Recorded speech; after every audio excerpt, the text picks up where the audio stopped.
Beginning a bump. This has all been great. The sleeper. Yeah. Goofballs.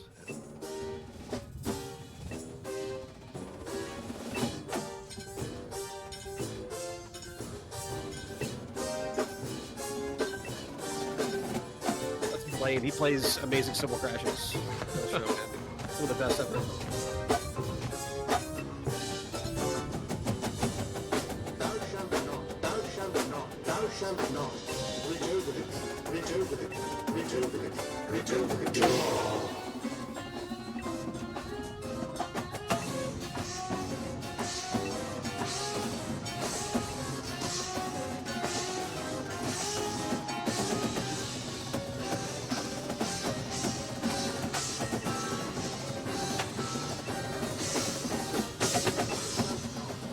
There's so much going on, yet it somehow fits.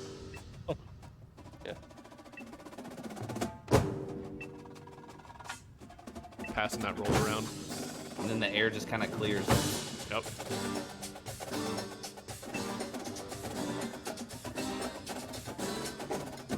Whew, it's a fast landmark. Yeah.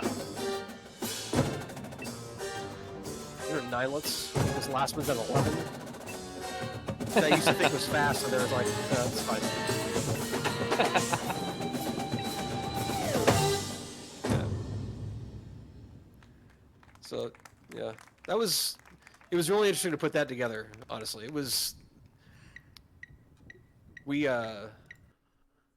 probably started. I think I started kind of at the end of that chart.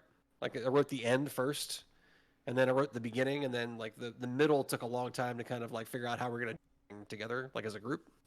So it was just an interesting process. There's a lot of combined kind of ideas. Like when we're doing all that, they pretty much in the form they're standing in right now is where they were like for the middle part of that chart.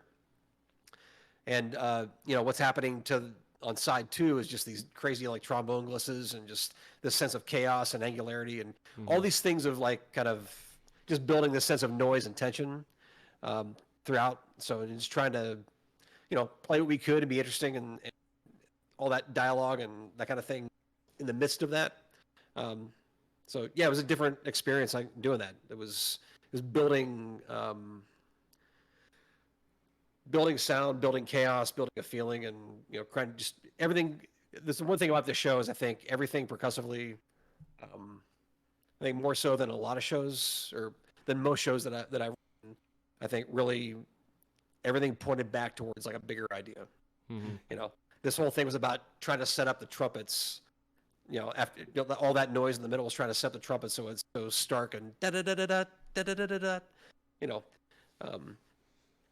know. It was a really really cool piece of music to work with and a lot of layers in there for sure. It was always interesting to me because that chart, at least for me as a spectator, felt like an attempt, and I say this in a good way, but to use almost the brass as like percussion style, like because it was so like angular, like you said, that it was just like it didn't feel like, oh, we're writing percussion music to horn stuff. It's like, oh, we're writing horn stuff to sound like percussion music, almost like a percussion ensemble, just with how precise it had to be and how articulate everything was, and there was just so much space in between the notes.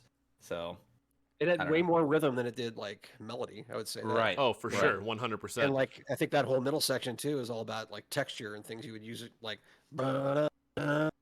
energy and like direction. It's not really like pitches. So I think there's a lot of truth to what you're saying.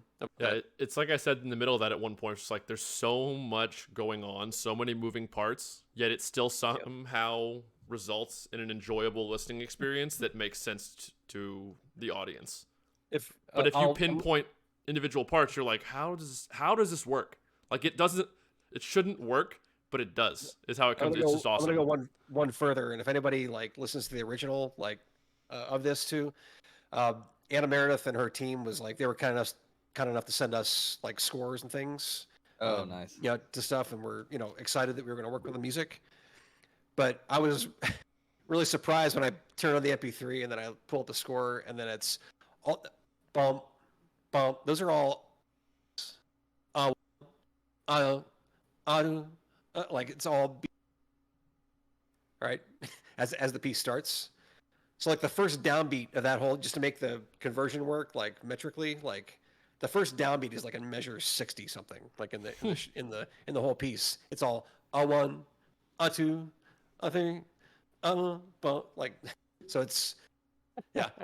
Luckily she sent us a score that moved everything over a 16th. She's like, a lot of people that play this live like to use this score. It's like, oh, thanks. Oh, perfect. Amazing. But yeah, it's just the math of it from just a music dork perspective is really, really Cool. cool, like to follow the score. Yep. Yep. So